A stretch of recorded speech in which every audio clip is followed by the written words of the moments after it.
Welcome to the audiobook experience of Dopamine Detox. If you are listening right now, I invite you to pause for just a moment and settle into the space around you.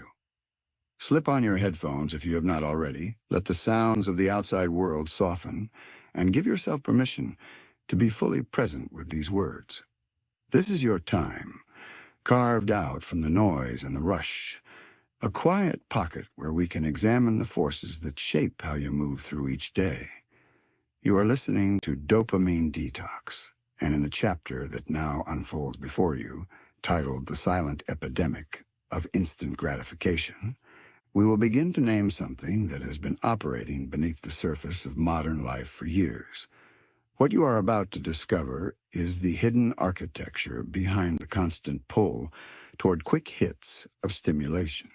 The reason good intentions so often dissolve into hours that vanish without trace, and the quiet recognition that the life you sense you could be living feels just out of reach because something unseen keeps redirecting your energy.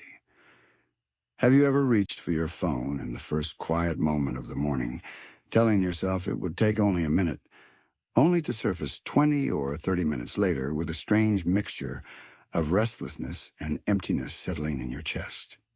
Or perhaps you have promised yourself an evening of focused work on something meaningful, a project or a conversation or even a simple walk without the device, only to feel the familiar tug the moment a notification arrives or the silence stretches a little too long.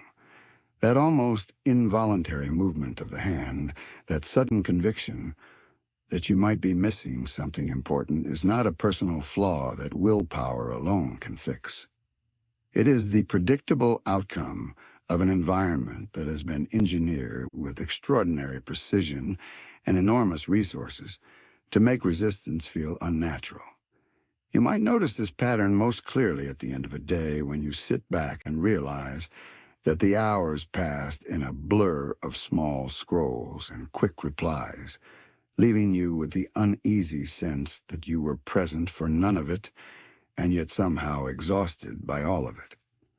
The frustration that rises in those moments, the quiet disappointment that you again fell short of the focus or the presence you wanted, is shared by far more people than you might imagine.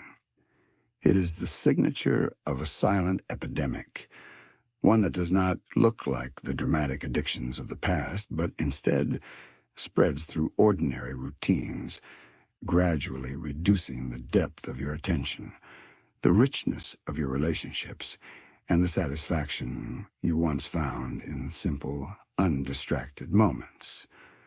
What makes this epidemic so difficult to name is precisely how ordinary it has become. You wake, you reach, you scroll, you work in fragments, you unwind by scrolling again, and the cycle repeats with such seamlessness that it feels like simply the way life is now. Yet beneath that surface normalcy lies a profound shift in how your brain encounters reward, and how your days are shaped by forces that profit from keeping you in a state of constant low-level stimulation. The cost is rarely obvious in any single moment. It accumulates instead in the projects left half-finished, the conversations that never quite reach real depth because part of your mind stayed on the screen, the evenings that were meant for rest but ended in a wired kind of fatigue, and the growing sense that your capacity for sustained effort or genuine enjoyment has quietly diminished. You might have felt this as a subtle anxiety when you try to sit without the phone nearby, or as an irritability that surfaces when someone interrupts your scrolling, or as the strange discomfort that arrives when you attempt to read a long article or sit through a meeting without checking for updates. These are not isolated incidents. They are symptoms of a deeper pattern, one that has been designed into the fabric of daily life so thoroughly that most people experience it as a personal struggle rather than a systemic one. The good news hidden inside this recognition is that once the pattern becomes visible, the possibility of stepping outside it becomes real. That is why we begin here with the epidemic itself, before we move into the specific mechanisms that sustain it. As we begin to understand the forces at play, what we are about to explore next is the way the modern world has transformed your attention into one of the most valuable commodities on the planet. This matters because once you see how entire industries are built around capturing and holding that attention, the difficulty of staying focused stops feeling like a private failure and starts to reveal itself as the predictable result of an environment optimized against your deeper intentions. Consider the experience of Ethan Caldwell, a 32-year-old graphic designer living in Austin, Texas. Ethan had always thought of himself as someone who could focus when it counted. He loved the early stages of a new project, the clean stretch of possibility before the work narrowed into details. Yet over the past few years, his mornings had developed a rhythm he never consciously chose. He would wake before his alarm most days, reach for the phone on the nightstand, and tell himself he would only glance at messages before getting up.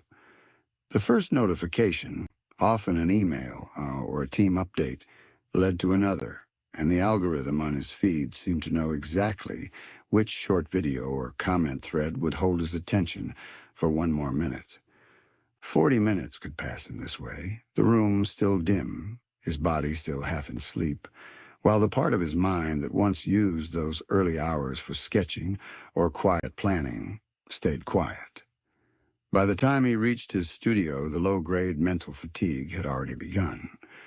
Client meetings required him to ask colleagues to repeat points he had missed, while his eyes flicked to the phone resting on the table. Lunch, once a deliberate break for a walk around the block or a few pages of a novel, became another session of scrolling through clips that delivered quick laughs or outrage or inspiration, but left him oddly flat when he returned to his desk. In the evenings, he would promise his wife and their young son that he was present, yet the phone would appear on the couch beside him during dinner preparation or story time, justified as a quick check that stretched into long silences. When he finally set it down near midnight, a familiar wave of guilt arrived. The creative work he once found energizing now felt like something to be squeezed between the endless small demands of messages and updates. Ethan was not lacking ambition or discipline in any obvious way. He simply lived inside a system where every spare second had been filled with something engineered to capture it. And the result was a life that felt busy and yet strangely hollow at the center. That same architecture of capture extends far beyond any single app or device. What we will examine next is the rise of the dopamine economy, an entire commercial system in which distraction is not an accidental byproduct, but the central product being sold.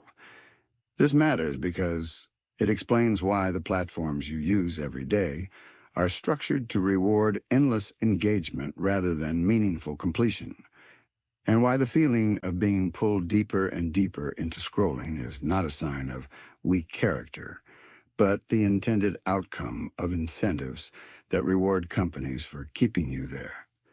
Social media and streaming services make their money by selling your time and focus to advertisers. The longer you stay, the more data they gather about what keeps you engaged, and the more precisely they can serve content that triggers the brain's reward pathways. The endless scroll removes any natural stopping point. The variable timing of notifications and likes creates the same kind of anticipation that keeps people pulling the lever on a slot machine, never quite sure when the next small reward will arrive. You might notice this in your own hand movements, the way you open an app intending only to reply to one message, and then find yourself still there 10 minutes later, drawn forward by the next piece of content that feels just interesting enough to justify staying. The psychology at work is older than any smartphone. The brain releases dopamine not only when a reward arrives, but in the moments of anticipation and uncertainty before it. Platforms have learned to stretch those moments indefinitely. turning what used to be brief social check-ins into hours-long loops that feel difficult to exit. Consider the experience of Olivia Bennett, a 28-year-old marketing manager at a creative agency in London. Olivia used social platforms for legitimate work research, tracking trends and studying campaigns from other agencies. Yet the boundary between professional curiosity and personal absorption had grown thin without her noticing. She would open a platform to look up one campaign example, and within minutes would be deep in a feed of personal updates, influencer posts, and comment threads that had nothing to do with her projects. The comparison that followed was rarely conscious at first. She would see carefully lit images of people her age traveling or launching businesses or simply appearing effortlessly put together, and a quiet sense of inadequacy would begin to rise. Posting something of her own, even a small work-related update, brought a different kind of hit. The quick validation of likes and comments that arrived in unpredictable bursts. She would check the numbers repeatedly throughout the afternoon, telling herself she was monitoring engagement for the brand, while the real draw was the small lift each notification provided. Evenings that she had planned for yoga or reading or time with friends often dissolved into the same pattern. She would tell herself she deserved to unwind, open the app for a few minutes of light scrolling, and surface an hour later feeling both overstimulated and strangely unsatisfied. The work that required sustained thinking, the strategy documents and campaign ideas that once gave her a sense of real progress, began to feel heavier and less rewarding by comparison. Olivia was not addicted in the dramatic sense the word usually carries. She was simply responding to an environment that had learned to turn her natural social instincts and her desire for validation into a reliable source of engagement time and therefore revenue. The result was a growing gap between the person she wanted to be at work and in her personal life and the person she actually became each time she picked up the phone. Once that economy is visible, the next layer of the pattern becomes clearer. What we will explore next is the addiction nobody talks about, the way harmless-seeming entertainment gradually deepens into a dependency that reshapes your tolerance for ordinary experience.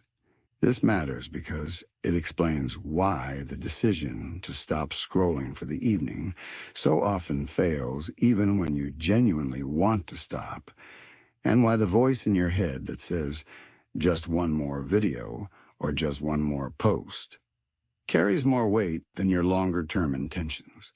The trap is subtle because the content itself is rarely harmful in any single instance. A funny clip, a quick news update, a comment from a friend, each one feels small and justifiable. Yet the cumulative effect is a nervous system that has grown accustomed to frequent, high variability stimulation. When that stimulation is removed, even for a short time, the brain registers the absence as discomfort. You might recognize this in the restlessness that arrives the moment you put the phone down, or in the way silence or a slow afternoon begins to feel like something that needs to be fixed rather than simply experienced. The shift from entertainment to dependency happens without ceremony. One day the phone is a tool you use occasionally. Months or years later, it has become the default response to any moment of stillness or any task that requires effort. The one more that begins innocently enough becomes the mechanism that keeps you in the loop long after you intended to leave it. Consider the experience of Nathan Pierce, a 35-year-old high school history teacher in Chicago. Nathan had always enjoyed evenings as a time to read or prepare lessons or simply sit with his thoughts after a demanding day with students. In recent years, those evenings had changed their shape without any single decision to change them. He would finish dinner, open a streaming app to watch one episode of a series he enjoyed, and then find himself still watching 3 episodes later. The next one auto-playing before he had fully decided whether to continue. The shows themselves were well-made and genuinely engaging. The problem was not their quality, but the way they removed the natural moment of choice. When the credits rolled, there was no pause, only the immediate suggestion of what to watch next, tailored to what the algorithm had learned would keep him there. On nights when he managed to close the app after one episode, a different restlessness often appeared. He would pick up his phone instead, moving through news headlines and short videos that required even less commitment. By the time he went to bed, his mind felt both crowded and strangely undernourished. The lesson planning that once felt satisfying now competed with the memory of the show or the feed, and he would often postpone it until morning, promising himself he would wake earlier. The mornings, of course, brought their own version of the same pattern. Nathan was not someone who would describe himself as having an addiction. He simply found that the easiest and most immediately rewarding way to move through the spaces between obligations had become the screen, and that the cost, measured in sleep, in preparation time, and in the quiet satisfaction he used to feel from a book or a walk, had accumulated without him tracking it. The pattern of dependency leads directly into another consequence that many people feel but struggle to name. What we will examine next is why you feel bored all the time, even when your days are filled with stimulation. This matters because it reveals how the brain adapts to constant high levels of input, and why ordinary activities that once felt sufficient now seem flat or difficult to sustain. When the nervous system receives frequent, intense, and unpredictable rewards, its baseline expectations shift. Activities that deliver slower or more subtle rewards, reading a physical book, having an undistracted conversation, working on a task whose payoff comes hours or days later, begin to register as less compelling by comparison. The brain does not become more capable of enjoyment. It becomes less responsive to anything that does not match the intensity it has grown used to. You might notice this in the way a walk around the block feels restless unless accompanied by a podcast, or in the way a meal with family loses some of its flavor when the phone is within reach, or in the difficulty of staying with a single thought or project without the mind drifting towards something more immediately stimulating. The boredom is not a lack of interesting options in the external world. It is an internal recalibration, a sign that the reward system has been trained to expect more frequent hits than ordinary life naturally provides. Consider the experience of Megan Sullivan, a 40-year-old freelance writer living in New York. Megan had built her career on the ability to sit with ideas for long stretches, to follow a thought through multiple drafts until it became something clear and alive on the page. In recent years, that capacity had eroded in ways she could feel but not fully explain. She would sit at her desk with a promising assignment, open a document, and within minutes feel the urge to check her email or a news site or a social feed. The content she found there was rarely more interesting than the work in front of her. It was simply more immediately rewarding in small, predictable ways. A new message, a headline, a short video that delivered a quick, emotional spike. When she managed to close those tabs and return to the document, the words felt heavier, the progress slower, the satisfaction more distant. Even activities she had once used for genuine rest, a long bath or an afternoon in a museum, or a conversation with a friend without devices, began to carry an undercurrent of restlessness. She would find herself reaching for her phone during the bath, or checking messages while walking through gallery rooms, or half listening to her friend while scrolling with her thumb under the table. The irony was not lost on her. She had more access to information and entertainment than any previous generation, yet the texture of her days felt thinner rather than richer. Megan was not failing at some abstract standard of mindfulness. She was experiencing the predictable result of a nervous system that had been conditioned to treat frequent stimulation as the baseline and everything else as a disappointment by comparison. That recalibration of what feels rewarding has direct consequences for the quality of attention you can bring to any single task. What we will explore next is the death of deep focus, the way constant stimulation weakens the capacity for sustained concentration and makes completing meaningful work increasingly difficult. This matters because focus is not simply a skill that some people possess and others lack. It is a capacity that strengthens or atrophies depending on how it is used, and the modern environment trains it in the direction of fragmentation. Every notification, every quick context switch between apps or tabs, every moment of moving from one piece of content to another reinforces a pattern of divided attention. The brain becomes faster at shifting and slower at staying. Dopamine plays a central role here because the quick hit of new information or social feedback makes the act of switching itself rewarding, even when the long-term result is shallower work and greater mental fatigue. You might recognize this in the way a single task that should take an hour stretches across an entire afternoon because of the accumulated interruptions, or in the growing difficulty of reading anything longer than a few paragraphs without the mind reaching for something else, or in the sense that your attention has become something that happens to you rather than something you direct. Consider the experience of Lucas Grant, a 24-year-old graduate student in Boston working on a thesis in environmental policy. Lucas had chosen his field because the questions mattered to him and because he wanted to produce work that could influence real decisions. Yet the actual process of writing had become a source of quiet dread. He would open his laptop with genuine intention, read a few pages of research, and then feel the almost magnetic pull of his phone or his email inbox. A single notification could derail 20 minutes of momentum. Even without notifications, the knowledge that the phone existed nearby, that there were updates waiting, created a low-level background tension that made sustained reading feel effortful in a way it had not during his undergraduate years.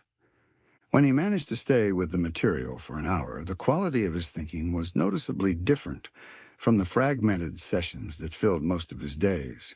Ideas connected, arguments tightened. Yet those hours had become rare. Most of his writing time was spent in a cycle of starting, checking, returning, and starting again. The progress measured in small, unsatisfying increments, rather than in the deep immersion he had once been able to access. Lucas was not lazy, and he was not lacking in interest. He was attempting to do work that required continuous attention inside an environment that had been optimized to reward the opposite. The result was a growing gap between the quality of thinking he knew he was capable of and the quality he actually produced on most days. The weakening of focus does not remain confined to work or study. It shows up in the broader texture of daily life as a cluster of symptoms that many people experience without connecting them to the same root. What we will examine next is the hidden symptoms of dopamine overload, the ways procrastination, brain fog, reduced motivation, and emotional instability appear as ordinary parts of life rather than as signals of an overloaded reward system.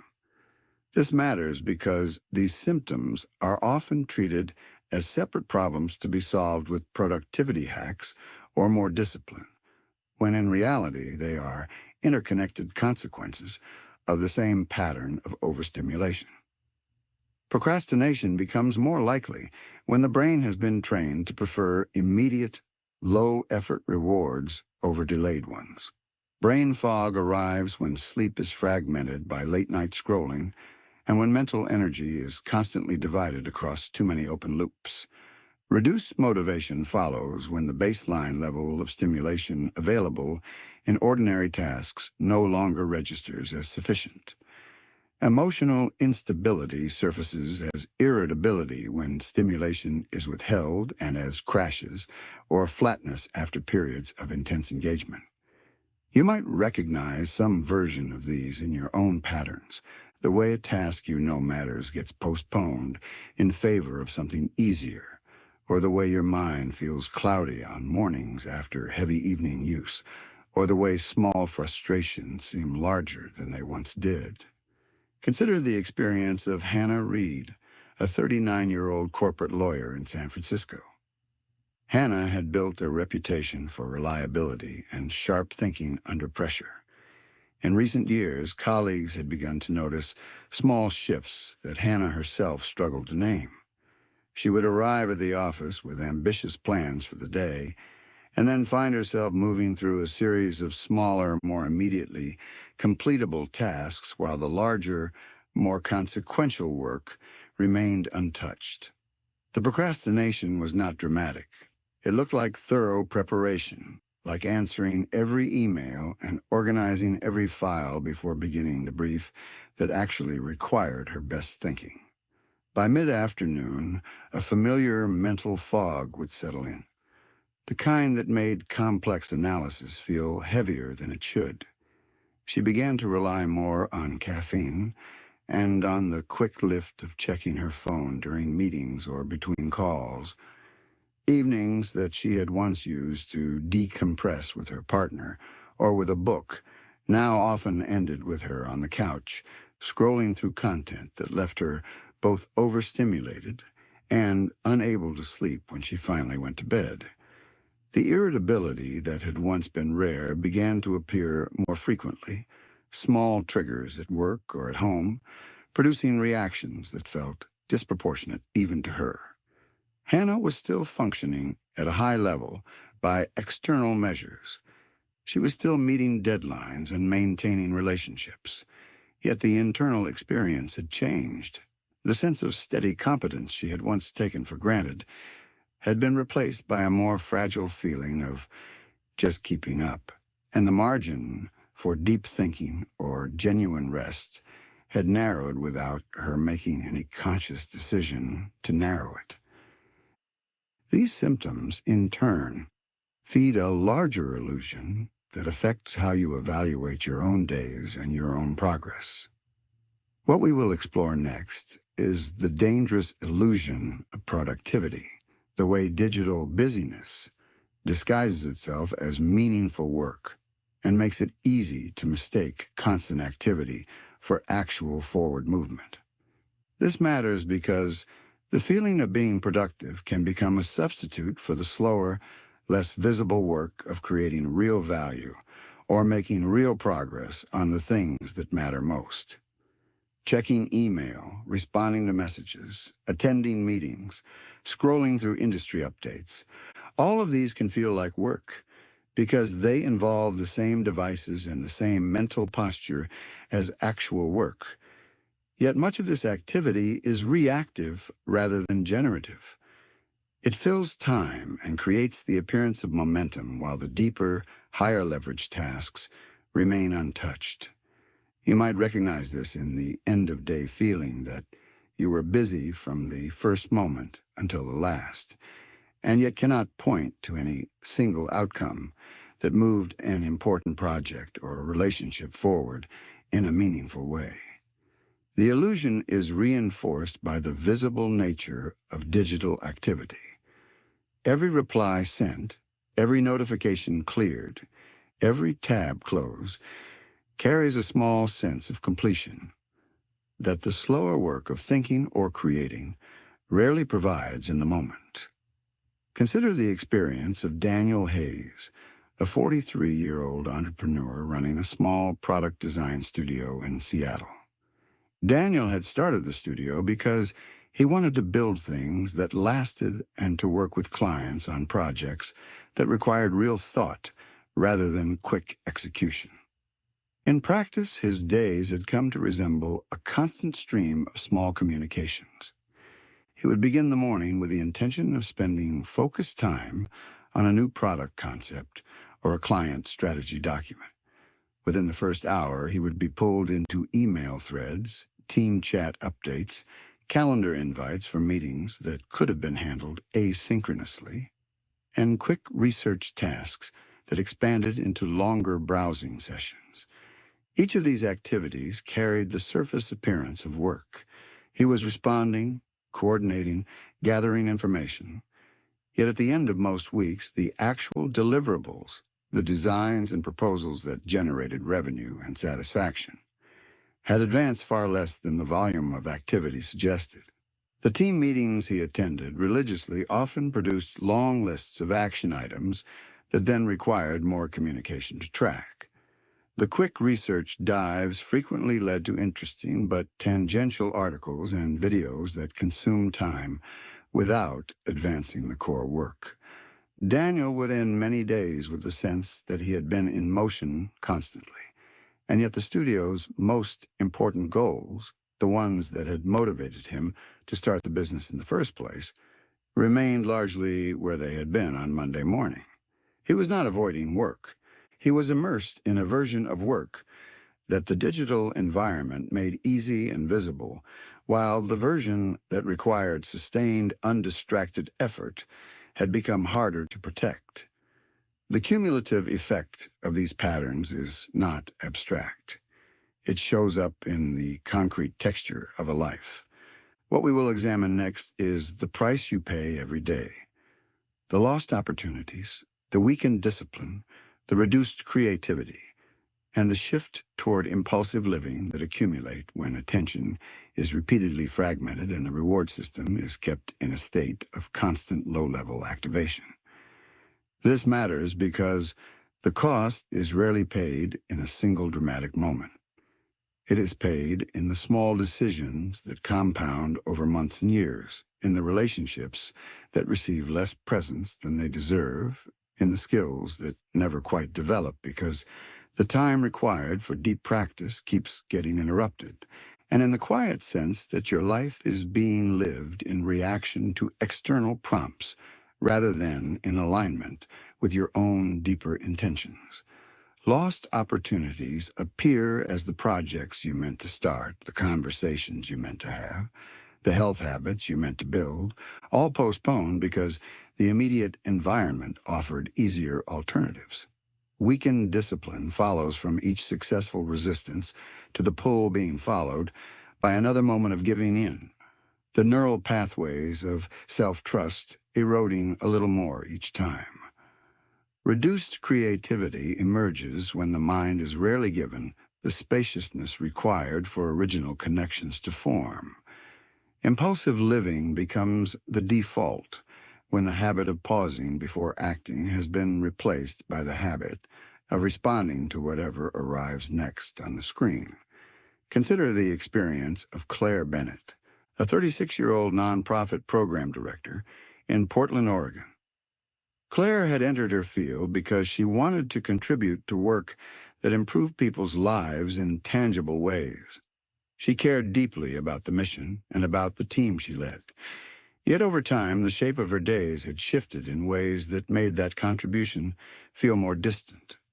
She would arrive at the office with clear priorities and then spend large portions of the morning responding to messages that had arrived overnight, many of which could have waited or been handled by someone else. The deep work of program design, the thinking required to improve outcomes for the people the organization served, kept getting pushed to the margins of the day or to evenings when her energy was already depleted.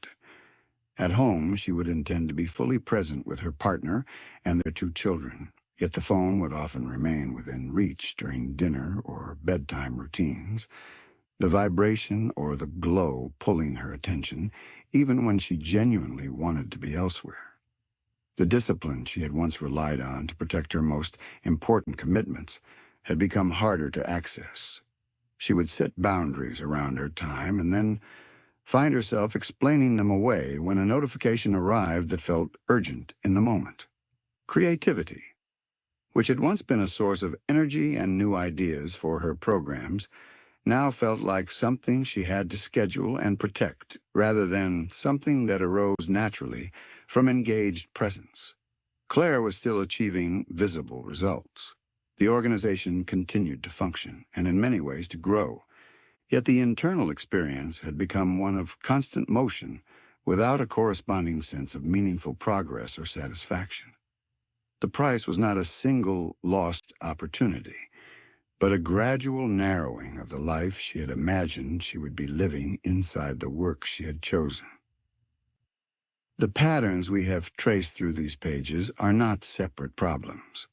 They are interconnected expressions of the same underlying shift in how stimulation and reward have been engineered into the fabric of daily life.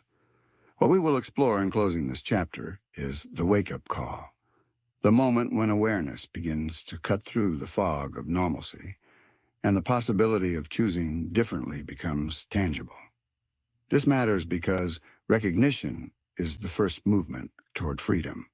Until the pattern is seen clearly, it continues to operate as an invisible default. Once it is seen, even imperfectly, a space opens between the stimulus and the response.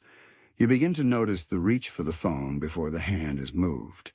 You begin to feel the quality of attention you are bringing to a conversation or a task. You begin to register the difference between the quick satisfaction of clearing notifications and the deeper, slower satisfaction of completing something that required sustained effort. Accepting responsibility does not mean accepting blame for having been shaped by an environment designed to shape you. It means acknowledging that the capacity to respond differently now belongs to you in a way it could not before the pattern was visible. The wake-up call rarely arrives as a single dramatic event. It more often accumulates through small moments of recognition that gather weight over time. A conversation that lands differently, a day that ends with a clearer sense of what was missing, a quiet question that rises in the middle of a scroll and refuses to be dismissed. You might be feeling some version of that recognition right now, a sense that the experiences described across these pages are not abstract or distant, but woven into the texture of your own mornings and evenings and workdays. That feeling is not an accusation. It is an opening. In the chapter that follows, we will move from the recognition of the epidemic to a deeper understanding of the mechanism that sustains it. We will examine dopamine itself, how this ancient chemical messenger has been recruited into the service of modern platforms and devices, and how its influence on motivation, pleasure, and attention can be understood rather than simply endured.